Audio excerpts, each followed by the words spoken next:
welcome to Hypothetically Intentional, where we ask the question, what if we set intentions with everything we do? I'm your host, Michelle Albers, and today I'm flying solo and I am feeling loud. That's such a weird thing to say.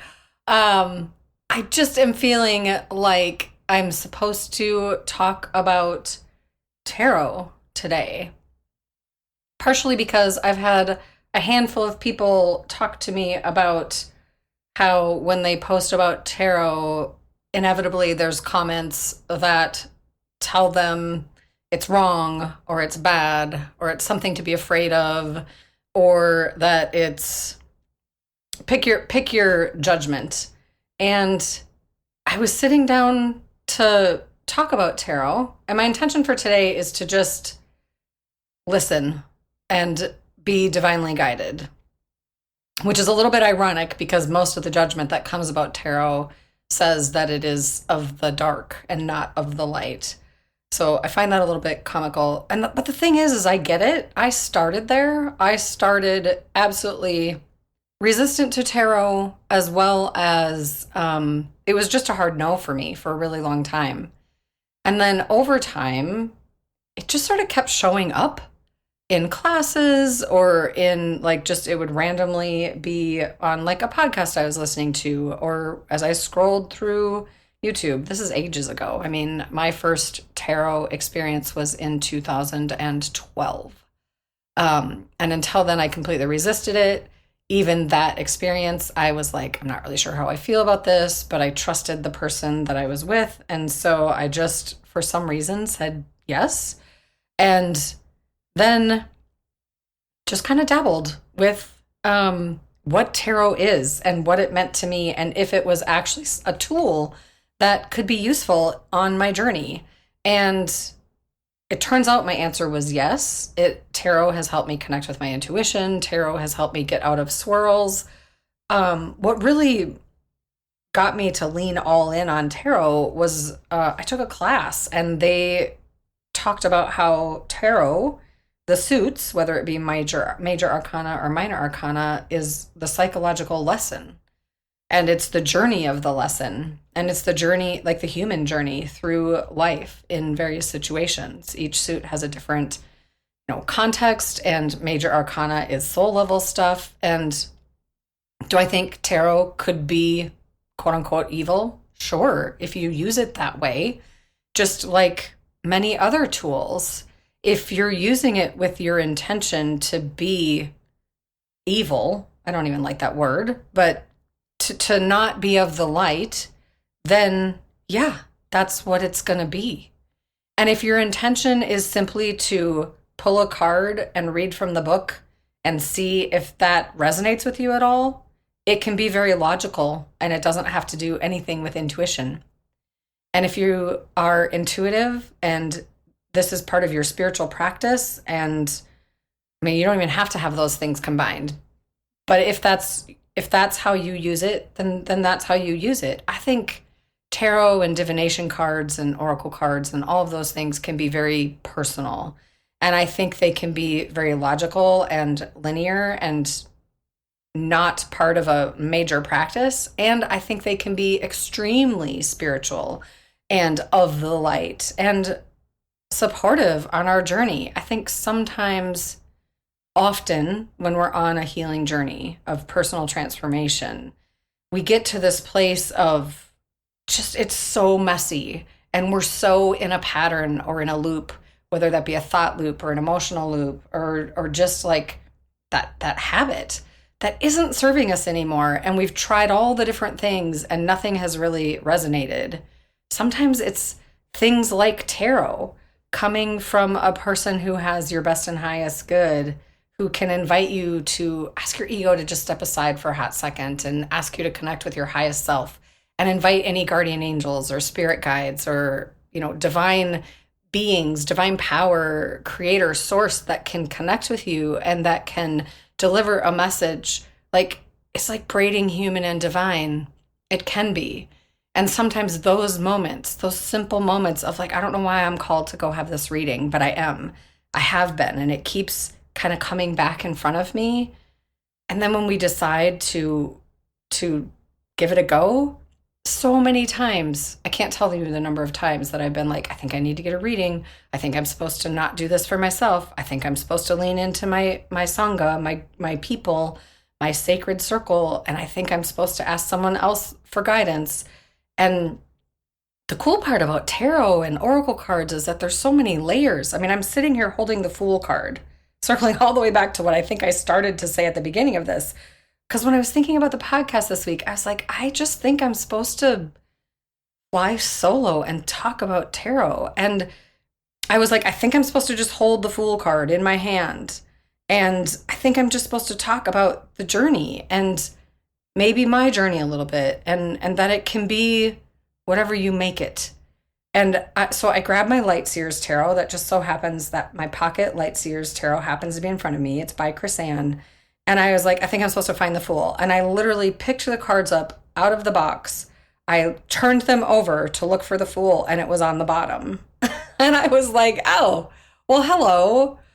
It's why I'm here recording, because I was in my head, I was like, nah, I'm not going to do that. That just seems silly. Why would I talk about the tarot? Like, I'm not trying to tell you it can't be demonic, but I'm also trying to tell you it doesn't have to be, right? And I don't want it to feel judgy or hypocritical or like I'm trying to send some sort of message that tells you how you have to show up, because I think you can show up any which way you want to.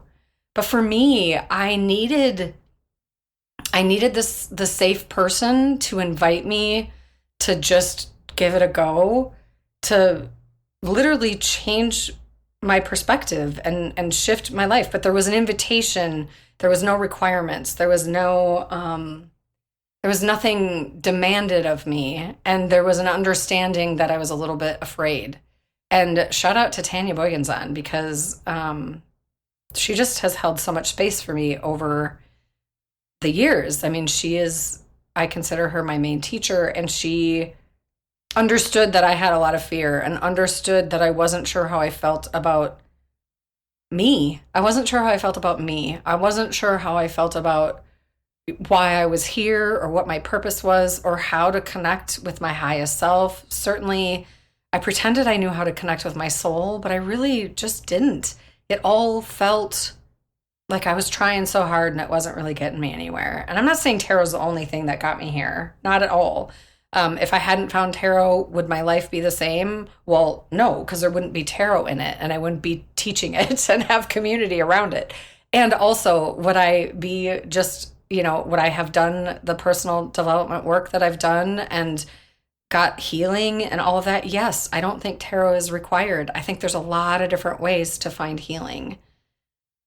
But I find it sad that when someone finds something that works for them, that other people who find that it doesn't work for them find it important to judge and tell you you're doing it wrong.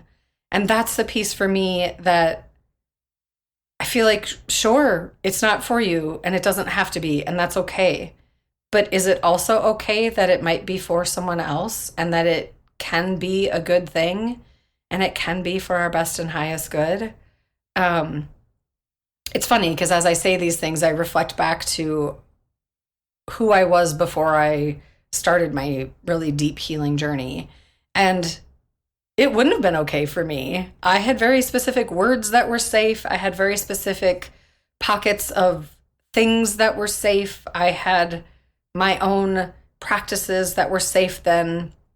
And hindsight now, for me, they were all based in fear. And I lived a lot in guilt and shame. And I believed in hope, and I had faith and all of those things. But it was very rigid and very much, I never explored what might work for me. And part of that was because I was afraid of this judgment that I'm talking about. And I'm not really sure why or how that shifted. I do think I can circle that back to Tanya, because everyone was welcome. And it wasn't about finding the right answer. It was about finding the right answer for you. And that is absolutely how I show up in the world and how I work with people. I can't tell you what's going to work for you. I can tell you I can work with you and try and help you figure it out and uncover some things. And it doesn't have to be using tarot.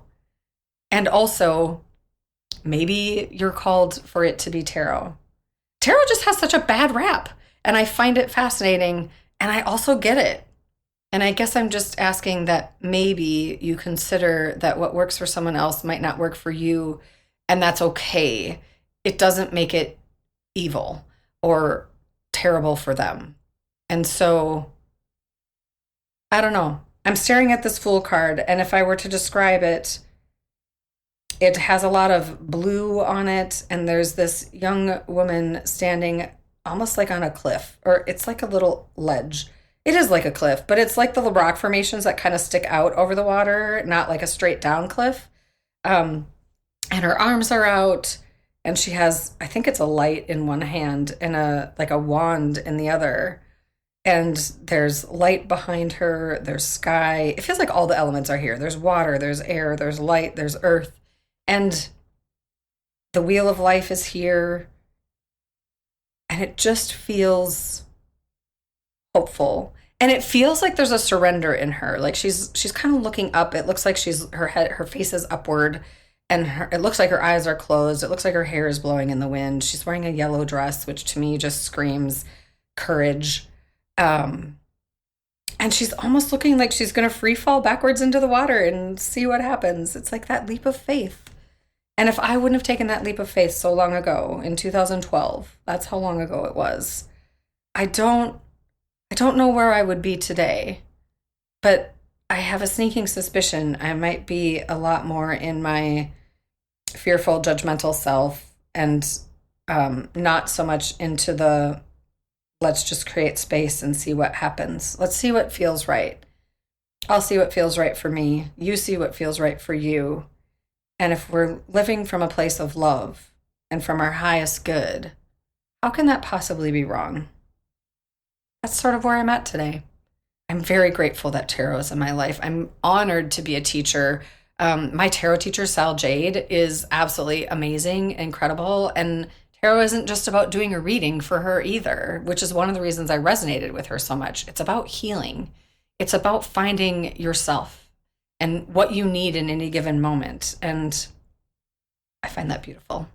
That's a wrap for today. Thank you for joining me. Bye. Be you every day.